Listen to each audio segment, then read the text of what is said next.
Hello hi welcome to my channel and you are watching mechanical by Sawan. तो आज हमारे सामने जो शख्स दिख रहे हैं उनका नाम है शादिक सुलेमान और आज हमारे ये न्यू गेस्ट होंगे। ये अपनी जर्नी और कैसे इन्होंने इंजीनियरिंग करी और जॉब के लिए कैसी कैसी डिफिकल्टीज फेस करी सारा अपना एक्सपीरियंस शेयर करें, क्योंकि इन्होंने 8 से 10 कंपनी स्विच करी सिर्फ 2 साल के अंदर। इतना कंपनी स्विच की, साउथ से लेकर नॉर्थ से लेकर ईस्ट सारे जगह घूम चुके हैं और इनको काफी अच्छा, जो बोलते हैं ना ग्राउंड रिपोर्ट में, काफी अच्छा नॉलेज है। तो अपनी नॉलेज शेयर करेंगे और आई होप सो कि कुछ इनसे सीखने को मिलेगा आपको। आप भी अगर इंजीनियरिंग कर रहे होंगे तो ये सब चीजें रिलेट कर पाएंगे अपने जीवन में कि क्या क्या डिफिकल्टीज फेस करनी होती है हमको आफ्टर इंजीनियरिंग और बिफोर इंजीनियरिंग। तो शादिक सुलेमान का जो एक्सपीरियंस है वो आपके सामने शेयर करेंगे। तो कमेंट सेक्शन में आप बताते हैं ना कि आपको कौन कौन सी डिफिकल्टीज फेस करनी पड़ती है। Hello everyone, my name is MD Shadik Suleman और मैं सवान का क्लासमेट हूँ। हम दोनों ने एक साथ ही बीटेक कर रखी है।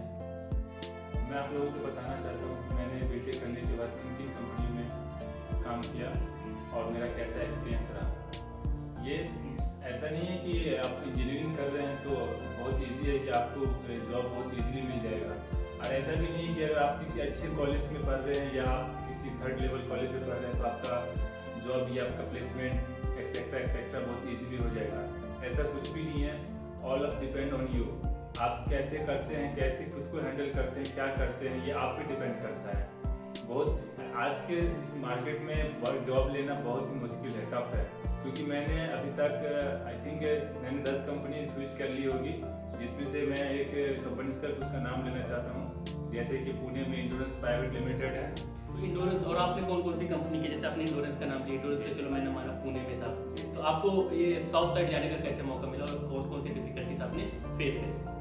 एक्चुअली क्या हुआ था कि जब मैं 3rd ईयर में था तो मेरे सीनियर भैया लोग जो थे वो जयपुर की एक कंपनी है Fleeca India private limited, tyre maintenance company है। वो लोग मतलब वो गए थे इंटरव्यू के लिए, जॉब के लिए, क्योंकि उन लोगों का फाइनल ईयर था। बट एक्चुअली मेरे अंदर क्या था ना कि अपन जो भी प्लेसमेंट आता था, चाहे वो मेडिकल से हो या एग्रीकल्चर से हो, बैठना जरूरी है, अपन को एक्सपीरियंस लेना है। भाई ये चीज तुम नोटिस कर लो। क्योंकि ऐसा होता है, हम लोग इंजीनियरिंग में क्या करते हैं, इंजीनियरिंग तो हम लोग कर लेते हैं क्योंकि college A grade, B grade, C grade, कैसा भी ग्रेड हो। अपनी जर्नी कहाँ से स्टार्ट किया मैं आपको बता रहा हूँ। जब मैं 3rd ईयर में था तो कॉलेज में बहुत सारे डिपार्टमेंट्स के प्लेसमेंट आते थे, इलेक्ट्रिकल, माइनिंग, पेट्रोलियम एक्सेट्रा। क्योंकि अपने कॉलेज में माइनिंग पेट्रोलियम भी था। हाँ, पेट्रोलियम भी था, बहुत सारे डिपार्टमेंट थे, आई थिंक सब डिपार्टमेंट थे। तो सारे प्लेसमेंट आते थे। मतलब वो नहीं है कि हाई रेंज या लो रेंज, ऐसा कुछ भी नहीं है, बट प्लेसमेंट आते थे, अच्छे प्लेसमेंट आते थे। तो मैं हर एक प्लेसमेंट में इंटरव्यू के लिए बैठता था और फाइनली मैं सिलेक्ट भी हो जाता था। सबसे बड़ी बात तो ये है कि सिलेक्ट होना। और ये मेरा एक्सपीरियंस बढ़ते गया, धीरे धीरे एक्सपीरियंस बढ़ते गया। जितना आप इंटरव्यू फेस करेंगे उतना आपको पॉजिटिव आएगा, सेल्फ कॉन्फिडेंस आएगा। मैंने किया तो मेरा फर्स्ट इंटरव्यू जयपुर में हुआ था, Fleeca India private limited tyres maintenance companies में। तो एक्चुअली उस कंपनी में उस टाइम में 3rd ईयर में मेरा सिलेक्शन होने के 15,000 पे हुआ था। बट जब मेरे पास ऑफर लेटर सब ज्वाइनिंग, जैसे आपका ज्वाइनिंग लेटर आया था, ठीक है, ज्वाइनिंग लेटर के बाद आप वहाँ गए तो वहाँ पे क्या क्या डिफिकल्टीज फेस करनी पड़ी? ज्वाइनिंग लेटर्स आने के बाद मैं कंपनीज में गया तो सबसे पहले मुझे 10 दिन की ट्रेनिंग दी गई। जैसे सारी कंपनीज में होता है ट्रेनिंग। अब ट्रेनिंग क्यों दिया जाता है उसका भी एक रीजन होता है, क्योंकि हम लोग क्या करते हैं, कंपनी ज्वाइन करते हैं तो हमको इंडस्ट्री की नॉलेज नहीं रहती है। हाँ, तो हमको कैसे बिहेव करना है, कैसे काम करवाना है, किस चीज पे वर्क करना है, एटलीस्ट इसके लिए 15 डेज मिनिमम तो ट्रेनिंग आपको मिलेगा ही। क्योंकि हमारे पास तो प्रैक्टिकल नॉलेज होती है, प्रैक्टिकल नॉलेज तो होती नहीं है। तो हमें वो बताया जाता है कि ये हमारी कंपनी है, ये हमारा प्रोडक्ट है, ये आपको इस पे काम ऐसे करना है। तो हमने किया। तो बट जैसे ही हमने 10 दिन किया ट्रेनिंग, उसके बाद जैसे ही हमारा कंफर्म होने वाला था तो कॉलेज ने हमको परमिशन नहीं दिया। ठीक है, क्यों नहीं? क्योंकि आपको पता भी होगा, आप मेरे क्लासमेट हैं, लेकिन परमिशन नहीं दिया। तो इस वजह से मुझे उस कंपनी से, अब जैसा कि आप बोल रहे थे आपको कंपनी से लीव लेना पड़ा, तो लीव लेने का मेन रीजन क्या था आपका? मेन रीजन ये था कि कॉलेज परमिशन नहीं, कॉलेज अलाउ नहीं किया। कॉलेज ने बोला कि तुमको रेगुलर रहना पड़ेगा, तुमको एग्जाम है, असाइनमेंट है, ये सब देखना पड़ेगा, सारी एक्टिविटीज का। बट मेरा मानना है कि अगर आप उस समय ट्रेनिंग में जा चुके होते तो आज सूरत हाल कुछ और होती। बिल्कुल होती। आप ये समझ लीजिए ना कि अगर मेरी सैलरी अभी 20,000 है प्रेजेंट टायर्स कंपनी में, तो आप सिंपल सा लॉजिक है कि उसको 28 या 25 हाँ salary आप होती है। क्योंकि देखिए डिपेंड क्या करता है ना कि आपको कितना एक्सपीरियंस है फील्ड Experience, का। हाँ। हम लोग को कॉलेज में सिर्फ क्या पढ़ाते हैं, कंपनी आपसे ये नहीं मांगती है कि हाँ। आपने किस कॉलेज में कितने परसेंटेज पे क्या किया है, हाँ, आपके experience। पास क्या नॉलेज है, आपके हाँ, पास क्या industry का knowledge। इंडस्ट्री का नॉलेज, हम्म। वो आप कंपनी को चाहिए। अच्छा अब वो हम लोग कॉलेज वाले प्रोवाइड नहीं करते। कॉलेज वाला प्रोवाइड कहाँ से करेंगे, वो तो थ्योरेटिकल नॉलेज देंगे। ठीक है, प्रैक्टिकल तो इसके लिए हमको प्रैक्टिकल ट्रेनिंग का मेन सोर्स यही रहता है कि ट्रेनिंग करने का मेन और आप सबसे बड़ी अब जैसे कि आपने बोला उसका एक्सपीरियंस हो गया, तो आगे क्या क्या चीजें आएंगी आपकी जिंदगी में? सबसे पहली बात कि मैं ये बोलना चाहूंगा कि अगर आप कुछ करना चाहते हैं, अगर अपने फील्ड से कुछ करना चाहते हैं, तो आप ये ना देखें कि आप किस कंपनी में जा रहे हैं, वो कंपनी कितनी छोटी है या और कितना पैसा देखे, इसको आप कभी माइंड ना करें, क्योंकि हम इंजीनियर हैं। हाँ मेरा भी एक पर्सनली सजेशन है, अगर आप किसी भी कंपनी में आप फर्स्ट टाइम जाते हैं तो सैलरी एक्सपेक्टेशन नहीं करनी। लोग पूछते हैं सर आपका पैकेज कितना है, आपको पता है थर्ड ग्रुप से पढ़ के आए हैं, अब इंजीनियरिंग में प्लेसमेंट होता नहीं है, तो हमको कंपनी ले रही है यही बहुत है, बड़ी बात है। क्योंकि हमारा फ्रेशर हटेगा और हम 5 साल बाद कुछ और ही सूरत होगी। और आप हमारे लेवल की नहीं हो पाए। हाँ। आप अगर कोई हाँ। नॉन इंजीनियर, हाँ। ये सब सोचते हैं कि अरे यार तुमने तो 8-10 लाख दे के हाँ। तुमने बीटेक कर लिया, हाँ। तुम्हारी सैलरी कितनी है, तो बेटा तुम्हारी सोच गलत है। क्योंकि ऐसा होता है, लोग देखते हैं इंजीनियर को सिर्फ 2 साल, उनको पता ही नहीं 8 से 10 साल बाद वो कहाँ होते हैं और आप कहाँ होते हैं। बिल्कुल। आप जहाँ पे होते, जैसे मैंने रिलेटिव्स को देखा, वो पूछेंगे आपने 10 लाख रुपए इन्वेस्ट किए, इंजीनियरिंग क्यों की? 10,000 में तो जॉब कर रहे हो, ये तो मेरा तो बेटा बीएससी किया है, 10th है, 12th है, और कंपेयर करने लगते हैं, हम लोग को डिमोटिवेट करने लगते हैं। ऐसा होता है, ये सारे रिलेटिव्स करते हैं। ये तो एक लॉजिक है, ये एक लॉजिक है, और मैं ये किसी पर्सन पे नहीं बोल सकता कि ये मेरी खुद की फैमिली की बात मैं कर रहा हूँ, मैं आपकी या किसी और पर्सन की नाम नहीं कर सकता। ये मेरी खुद की फैमिली है, जो हमारे कजन ब्रदर्स हैं, वो उन्होंने बीए बीकॉम कुछ भी ग्रेजुएशन करके जज करने लगते हैं, और वो बोलते हैं कि अरे यार तुम्हारे जैसे 25 इंजीनियर तो मेरे शॉप पे काम करते हैं, शॉप पे आते हैं, उन सबकी सैलरी 10,000 है, 15,000। उनको पता ही नहीं कि 10 साल बाद 5 साल बाद हमारी क्या है। 10 साल तुम बहुत बोल रहे हो, 5 साल मिनिमम, मैक्सिमम 5 साल। 5 साल बाद अगर आप अपने डिपार्टमेंट से अगर उस फील्ड में कंटिन्यू वर्क करते हैं और सीखने की कुछ चाहत होनी चाहिए, सीखने की कुछ चाहत होनी चाहिए। हम लोग डिस्कस कर रहे थे तो बताना। तो मैं ये कहना चाहता हूँ कि आप अपने मन को, अपने माइंड को डाइवर्ट ना करें। लोग क्या बोलते हैं आपको, आप इन चीजों से आप इग्नोर करें, डिमोटिवेट ना हो, आप खुद को मोटिवेट करें। क्योंकि सबसे इम्पोर्टेंट क्या होता है, सेल्फ कॉन्फिडेंस। अगर आप खुद का कॉन्फिडेंस खो दिया तो जो लोग कह रहे हैं वो बातें रियल हो जाती है। ऐसा होता है इंजीनियर के साथ, मैं खुद का बता रहा हूँ। मुझे नहीं लगता कि मैं कुछ कर पाऊँ या ना कर पाऊँ, वो अलग से मैटर है, बट मेरे पास इतना कॉन्फिडेंस है कि मैं किसी भी कंपनी में एंट्री कर सकता हूँ, इंटरव्यू दे सकता हूँ। सिर्फ ये बात कैसे आती है, सेल्फ कॉन्फिडेंस से। अब वो सिलेक्शन होना ना होना वो आप पे डिपेंड करता है, लेकिन इसमें भी एक लॉजिक है। अगर आप किसी कंपनी में इंटरव्यू देते हैं और आपका सिलेक्शन नहीं होता है, तो ये आप उसको मत ये सोचिए कि आपका सिलेक्शन नहीं हुआ, आपका ये जो एक्सपीरियंस है ना बहुत काम आने वाला है, या आप एक एक्सपीरियंस अर्न कर रहे हैं। हाँ, तो अगर आप सीखना चाहते हैं अपनी कंपनी से, तो आप कंटिन्यू नेक्स्ट कंपनी आप देखते रहे, क्योंकि सुनो देखा होगा practice make a man perfect, switch करते जाइए और इम्प्रूव करते जाइए। बिल्कुल राइट, आपने सही बोला।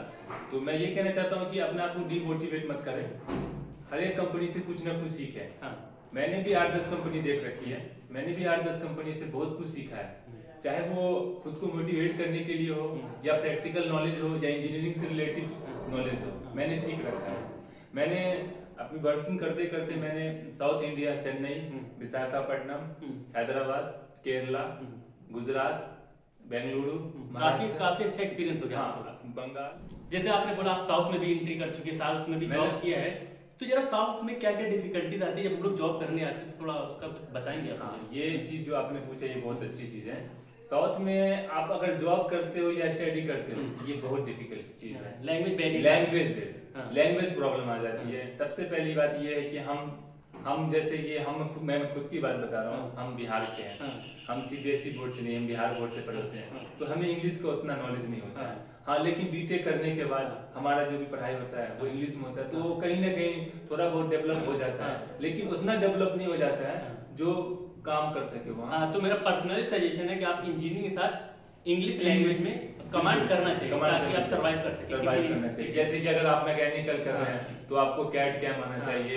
ये तो बहुत बेटर है ना, बहुत बेस्ट होता है। नहीं, मैं टॉपिक्स बता रहा हूँ कि अगर आप वो कोर्स कर रहे हैं तो उससे रिलेटेड तो ये भी है कि इंग्लिश एक ऐसा पार्ट है जो आपको बहुत जरूरी आना ही चाहिए, कंपलसरी है, वो भी आज के इस दौर में। क्योंकि आप इंग्लिश के बिना आप अलग अलग सिटी जाएंगे तो अलग अलग लैंग्वेज बैरियर है। जैसे गुजरात जाएंगे तो गुजराती आनी चाहिए, महाराष्ट्र जाएंगे तो मराठी आनी चाहिए। तो उस सब का बैरियर क्या होता है, हमको ब्रेक करने इसीलिए कहा जाता है कि English is the world wide communication. हाँ, इसीलिए आप कहीं भी सर्वाइव कर सकते हैं। तो आप अपने स्टडी पीरियड के दौरान आप इंग्लिश पे भी थोड़ा फोकस करें। तो ज्यादा नहीं तो लेकिन इतना करें कि आप कुछ बोल पाए, आप कुछ सुन ले, जिससे कन्विंस हो जाए। अच्छा, एक बात बताइए, आप मतलब मैकेनिकल में कौन कौन से कोर्सेज करने चाहिए जिससे आपकी डिग्री या आपका स्किल अच्छा? मैं अपना एक्सपीरियंस बताऊं आपको तो आप तो सबसे पहले कैड कर लें, कैम कर लें, और आप उससे कुछ एक्स्ट्रा करना चाहते हैं तो CNC BMC मशीन है उनका कोर्स कर ले। इस तरह के कुछ चीज है, फैब्रिकेशन है, वो सब चीज सीख, इस तरह के एक्सेट्रा और भी चीज है जो आप ये एडिशनल कोर्स करते हैं तो आपको बहुत आप खुद को इम्प्रूव कर सकते हैं। कुछ हद तक आपको क्वालिटी मिलती है और आपको उस कंपनी, किसी भी कंपनी में सैलरी प्रेफरेंस भी लगता है, बहुत ज्यादा आपको फर्क पड़ेगा। तो ये मेरा ही मानना है कि आपको कैड कैम आपको मैं आपको सिंपल बता रहा हूँ कि मैंने जब Flicker India private limited tyres maintenance join किया था तो उस वक्त आई थिंक मेरी सैलरी 15,000 थी। फिर उसके बाद कंटिन्यू करने के बाद 18,000 हुई, और लास्ट टाइम मैं कंटिन्यू फ्लिका में था तो उसके बाद मेरे को सीएट का कॉल है, सीएट टाइप का, तो ऑटोमेटिक है क्या समझ लीजिए 28,000 हो गया। तो ये है कि आप सिर्फ स्विच नहीं किया कंपनी, आप एक ही कंपनी में लगे रहे तो ग्रोथ है। हाँ, एक ही नहीं, आपको किस फील्ड में करना है, डिपेंड ऑन यू। आपको किस फील्ड में करना है तो आप उस फील्ड से इंटरेस्ट रखें पास में। बट मेरे को उस फील्ड में इंटरेस्ट नहीं था तो मैंने सीएट को भी लीव कर दिया, सीएट टाइप को भी मैंने लीव कर लिया, स्विच कर लिया, क्योंकि मुझे उसमें इंटरेस्ट नहीं रहा, क्योंकि मुझे ऑटोमोबाइल सेक्टर में जाना था। और नहीं, अच्छी फील्ड, आप ये किसी फील्ड को आप ऐसे बोलेंगे तो मैकेनिकल बेस्ट है, इलेक्ट्रिकल बेस्ट है, ऐसा कुछ भी नहीं है। आपका इंटरेस्ट जिसमें हो वो बेस्ट है, डिपेंड करते हैं। हाँ, तो मैंने उसको छोड़ दिया, मैं ऑटोमोबाइल सेक्टर में वर्क करना चाहता था, क्योंकि उस टायर लाइन में क्या होता है ना, फील्ड वर्क में आपको सिंगल रहना पड़ता है, सिंगल रहना पड़ता है, मुझे पसंद नहीं है। मैं ग्रुप टीम वर्क करना चाहता हूँ, तो टीम वर्क की वजह से मैं आपने कंपनी स्विच कर दी। हाँ, तो फिर मैंने पुणे में कल्याणी फॉरेस्ट कर लिया। तो अगर मैं बात करूँ पुणे में, आपने जैसे बोला स्विच किया, तो पुणे में जॉब अपॉर्चुनिटीज का क्या सिनेरियो है, क्या अपॉर्चुनिटीज हो सकती है? पुणे आपको पता होना चाहिए कि पुणे MIDC है। यहाँ पे आपको सभी तरह के, ऐसे नहीं है कि मैकेनिकल, आपके डिफरेंट डिपार्टमेंट की फील्ड के आपको जॉब अवेलेबल है, वो भी कुछ ज्यादा इस पे नहीं है। अगर आप करना चाहें तो बहुत इजीली आपको मिल जाएगा। तो मैं ये कह सकता हूँ अपने ऑडियंस को कि अगर आप जॉब करना चाहते हैं, इंजीनियर है, फ्रेशर है, तो पुणे विजिट कर सकते हैं। बिल्कुल, चाकर बहुत है, मैन्युफैक्चरिंग कंपनी है और ऑटोमोबाइल सेक्टर है, आपको बहुत इजीली जॉब मिल जाएगा। और मैंने आपको पहले बता रखा है कि आप सैलरी में ना जाएं। अच्छा, आप कंसल्टेंसी में भी वर्क करते थे, सुना था मैंने ऐसा कुछ, तो उसका क्या सिनेरियो है? हाँ, करते हैं, बट ऐसा कुछ भी नहीं है कि मेरा प्रॉपर वर्क है कि कंसल्टेंसी पे वर्क करना, बट जो भी। तो अगर मैं बात करूँ, अगर आप फ्रेशर है, कोई बंदा है आपको फोन करता है, सर मेरा ऐसा जॉब आपका सिनेरियो है, तो आप क्या ऐसा ट्रेनिंग लगवा सकते हैं? हाँ, मैं हमारी कंपनी में इतनी ये है कि पहुंच है कि हम जान पहचान है, पहुंच नहीं बोल सकते हैं उसको, सेल्फ रिस्पेक्ट में जान पहचान है कि हम लगवा सकते हैं बिना विदाउट एनी मनी पेड। अच्छा, मतलब पैसे से नहीं लेना पड़ेगा, जैसे कंसल्टेंसी वाले पैसे मांगते हैं? नहीं, हम नहीं वैसा कुछ, हमने अभी तक जितने का भी जॉब लगाया हमने किसी। ये बहुत अच्छा है, क्योंकि हमने वो फेस किया है। हाँ, मैं बता रहा हूँ, इसका रीजन क्या होता है, क्योंकि सबका बैकग्राउंड इंजीनियर नहीं होता है, तो लोगों को स्टार्टिंग के लिए बहुत दिक्कत होती है कि कैसे ज्वाइन हो कंपनी। मैं ये बात बताना चाहूँ कि आप सैलरी पे ना जाए, कंपनी भी ये ना जाए कि मुझे गूगल में करना है या सोक्लीलैंड में करना है। आप अपने ऑटोमोबाइल सेक्टर में या मैकेनिकल में किसी भी कंपनी में आप वो उस फील्ड से सबसे पहले फ्रेशर का टैग हटा लें, ये कंटिन्यू वर्क करें, ये अच्छा रहेगा। और अगर आप लोग इंटरेस्टेड है या करना चाहते हैं तो कांटेक्ट कर सकते हैं मुझसे, प्लेटफॉर्म। हाँ, और अगर आपको जॉब से रिलेटेड या फ्रेशर है, आपको जॉब चाहिए मैकेनिकल, इलेक्ट्रिकल, सिविल में, तो एटलीस्ट एक बार सादिक सुलेमान से जरूर कांटेक्ट करें। मैं इनका ID या नंबर मेंशन कर दूंगा डिस्क्रिप्शन में। तो आई होप सो कि आपकी ये हेल्प जरूर करेंगे, क्योंकि देखा है मैंने इन्होंने कितने लोगों की जॉब लगवाई है और अभी भी फर्दर जॉब लगवा रहे हैं। कॉलेज टाइम से भी टीम वर्क और एज अ टीम लीडर में काम करना इनको बहुत ही पसंद है।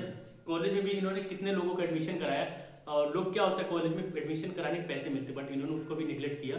बस हेल्पिंग नेचर है, तो आई होप कि आपकी भी हेल्प करें और ऐसा हो सकता है कि आप सबकी हेल्प कर सकते हैं। बिल्कुल, अगर हमसे हुआ, हाँ, अगर मेरे बस में रहा, हाँ, तो व्हाई नॉट, क्यों नहीं करेंगे हम। ओके ओके, आप मुझसे कांटेक्ट करें, आप कमेंट ठीक है। सेक्शन में कमेंट करें। हाँ, कमेंट सेक्शन में कमेंट करें, आपको जॉब रिक्वायरमेंट है तो हाँ, जरूर आपकी हेल्प बिल्कुल करी जाएगी। हाँ, ठीक हम है। आपसे प्रश्न। हाँ, और अगर आपने मन बना ही इंजीनियरिंग करने का तो बहुत बेस्ट चुना है, कॉन्ग्रेचुलेशन कि आप इंजीनियर बनने जा रहे हैं। बट हाँ, उसके लिए कुछ सिनेरियो, कुछ टर्म्स है, आपको उसमें फोकस करना चाहिए। अब मैं सुलेमान से पूछता हूँ कि कौन कौन से टर्म्स में आपको वर्क करना चाहिए, क्योंकि 4 साल इंटरवल बहुत बड़ा होता है। इंजीनियरिंग तो लाइफ ही मस्त है। हाँ, मैं तो इतना ही बोलना चाहूंगा कि इंजीनियरिंग इक्वल टू मस्ती। हाँ, ये तो है बेस्ट। हाँ, ये है। तो ऐसा है। अब ये बताइए कि इंजीनियर अगर एडमिशन लेता है तो उसके बाद 4 साल उसको थ्योरी के साथ साथ क्या क्या पढ़ना चाहिए? उसको सबसे पहली बात तो ये है कि ये आप स्टडी कर रहे हैं इंग्लिश में, हाँ, आपका फुल स्टडी इंग्लिश में हो रहा है, हम्म। तो आप अपने स्टडी के साथ साथ इंग्लिश पे भी ध्यान दें। हाँ, हो सके तो साथ में क्लास लें, हाँ, इंग्लिश को इम्प्रूव करें। हाँ, और उसके साथ साथ आप तो थ्योरेटिकल जो पढ़ रहे हो पढ़ रहे हैं, हम्म, प्रैक्टिकल भी कॉलेज में हम्म, ज्यादा से ज्यादा करने की चाहत रखें, हम्म। प्रैक्टिकल भी ज्यादा करें, हाँ। ताकि आपको प्रैक्टिकल नॉलेज की बहुत जरूरत है, क्योंकि आप कंपनी में थ्योरेटिकल काम नहीं कर रहे हैं, आप प्रैक्टिकल कर रहे हैं। ठीक है। आपको होता है ना कॉलेज में थ्योरेटिकल नॉलेज, तो वो डिपेंड करता है आप पे कि आप कितना प्रैक्टिकल सीखना चाहते हैं, खुद में सीखना है। हाँ, कोई आपको सिखाने नहीं आएगा, नहीं, है ना। सिखाने क्या आएगा आपको, मतलब आपके कॉलेज में सब कुछ अवेलेबल है। हाँ, आपको मैं एग्जांपल बता रहा हूँ कि जैसे मैं मैकेनिकल हूँ, हमारी कंपनी में सीएनसी अवेलेबल है, लेथ मशीन अवेलेबल है, आप कंप्यूटर्स के भी सारे अवेलेबल है। तो आप पे डिपेंड करता है कि आप सीखें। ऐसे तो नहीं है कि हमारे कॉलेज के किसी टीचर ने या किसी ने लॉक करके रखा है, नहीं, सभी खुला हुआ है। हमारे सर ने 24 आवर्स अवेलेबल है, आप जब चाहे उनसे कांटेक्ट करके जब चाहे जो पूछे। तो प्रैक्टिकल पे भी आप मोस्टली ध्यान दें, क्योंकि इससे क्या होगा आपको कि आप जब फील्ड में आएंगे आफ्टर बीटेक या बीई, आप फील्ड में आएंगे तो ये आपका एडवांटेज है। हाँ, तो ये पर्सनली ये बहुत अच्छा सादिक ने बताया कि 4 साल की इंजीनियरिंग में आप एंजॉय भी मस्ती करिए, लेकिन कम्युनिकेशन, कैड, कैम और कुछ प्रैक्टिकली नॉलेज रहेगी, तो वो आप एटलीस्ट जरूर मशीन का भी कुछ मशीन की नॉलेज लेते रहें, जो आपको बहुत काम आएगी। सीएनसी कोडिंग, प्रोग्रामिंग, ये सब सीख लें। हाँ, ये सब सीख लें। हम लोग 5 साल 4 साल थ्योरेटिकल पढ़ते हैं और फिर मस्ती करते, घूमते फिरते और ये सब चीज़ें नहीं पढ़ पाते हैं, तो बाद में रियलाइज होता है कि मैंने इंजीनियरिंग साथ ये सब चीज़ें क्यों नहीं सीखी। तो आप इसको गलती नहीं करें, आप ये सब चीज़ें जल्दी जल्दी सीख लें, क्योंकि 4 साल इंजीनियरिंग में है बहुत टफ ब्रांच, बट डिपेंड करता है इंटरेस्ट ऑफ एरिया। अगर आपको इंटरेस्ट है, मजा आ रहा पढ़ने में, तो आप कर सकते हैं। भाई लोग, मैं इतना ही बोलूंगा कि अगर आपकी फैमिली आपको पढ़ाना चाहती है और अगर आप इंजीनियरिंग में इंटरेस्टेड हैं, तो मैं तो बोलूंगा कि आप सिंपल जो ग्रेजुएशन करते हैं, बीए, बीएससी, ये ना आप टेक्निकल बने, क्योंकि एटलीस्ट 5 साल टेक्निकल आप खुद से कंपेयर करें ना कि एक नॉन टेक्निकल है, एक टेक्निकल बंदे में कितने डिफरेंट है। आप कुछ भी कर लो तो आप नॉन ही रहोगे, हम टेक्निकल है, आपसे हमारा कंपेयर नहीं हो पाएगा। चले, हाँ, वो है, अभी इस वक्त है कि आप मान सकते हैं कि आप 10,000 कमाते हो, हम भी 10,000 कमाते हैं, लेकिन आफ्टर 5 इयर्स 6 इयर्स आप कहाँ, मैं कहाँ, वो वाली बात हो गई ना, आज मैं ऊपर आसमान नीचे, आसमान तो नहीं। तो जैसे कि हमारा साथी के साथ डिस्कशन हो चुका है, अभी मैं क्या कहना चाहूँगा आपको, अगर फ्रेशर है और आपको जॉब की नीड है तो आप कमेंट सेक्शन में जरूर कमेंट करें, तो आपके सारे कमेंट पढ़े जाएंगे। और इस यूट्यूब चैनल पे आपको रियलिस्टिक, मतलब जो, और ऐसा भी नहीं है कि हम आपके सारे कमेंट नहीं पढ़ते, हम A to Z कमेंट्स पढ़ते हैं और सब पे रिप्लाई मिलेंगे। और अगर आप कोई फ्रेशर करना चाहते हैं, इंटरेस्टेड है, तो आप मुझे कांटेक्ट कर सकते हैं, कमेंट करें, आपको कमेंट सेक्शन में बात कराई जाएगी। और आपको फ्रेशर है तो आपकी जॉब की अपॉर्चुनिटी मिलेगी, पक्का श्योरिटी है। आप परेशान मत होइए, बस कमेंट करिए, ये आपका ही चैनल है और इस चैनल पे एकदम रियलिस्टिक बातें, जो ग्राउंड पे इंजीनियरिंग का क्या हाल है ना, पूरा वो डिस्कशन करेंगे। हम कुछ ज्यादा एक्स्ट्रा नहीं बोलेंगे कि हम इतनी सैलरी कमा रहे हैं या हमारा प्रोफेशनल ऐसा है वैसा है, मैं कुछ नहीं, जो रियलिटी है वो बता रहा हूँ आपको कि हम इतना ही इस कंडीशन में जी रहे हैं, इस कंडीशन में ये है, क्योंकि हमारा स्टार्टअप है, स्टार्टअप है, तो मैं एक्सेप्ट करता हूँ इस सारे चैलेंज को, आप भी एक्सेप्ट करें। हाँ, आप भी एक्सेप्ट करें कि शो ऑफ नहीं करना चाहिए, तो शो ऑफ नहीं करना चाहिए आपको, और जितने चैलेंजेस मिले बस फेस करिए, घबराइए नहीं। आपका जीवन बहुत अच्छा होगा, ब्राइट होगा। मैं आपको बधाई देता हूँ कि आपके ब्राइट फ्यूचर की। और वीडियो पसंद आए तो लाइक, शेयर, सब्सक्राइब करें, क्योंकि ये वीडियो सिर्फ आपके नॉलेज के लिए, कि आप भटके नहीं। और कोई प्रॉब्लम हो तो आप मुझे कमेंट सेक्शन में जरूर बताइए, जॉब से रिलेटेड कोई भी क्वेश्चन, कोई भी क्वेरी हो, आप कर सकते हैं कांटेक्ट, कमेंट करें। और आपने एक कहावत तो सुना ही होगा कि रात के बाद सवेरा होता है, तो बिल्कुल घबराइए मत, इंशाल्लाह रात के बाद सवेरा होगा और आप सब भी, हम सब कामयाब होंगे एक दिन। ठीक है, वीडियो देखने के लिए थैंक यू, और लाइक, शेयर, कमेंट जरूर करें, क्योंकि अपने भाई का चैनल है और आप लोग का सपोर्ट चाहिए। कंटिन्यू ठीक है। कंटिन्यू करने के लिए फिर फर्दर किसी इंजीनियर को मैं लेके आऊंगा आपके सामने, उसकी रियलिस्टिक और उसके जो स्ट्रगल होगा सब आपके सामने बयां करूंगा। तो चलते हम लोग वीडियो के लास्ट में मिलते हैं। Thank you for watching.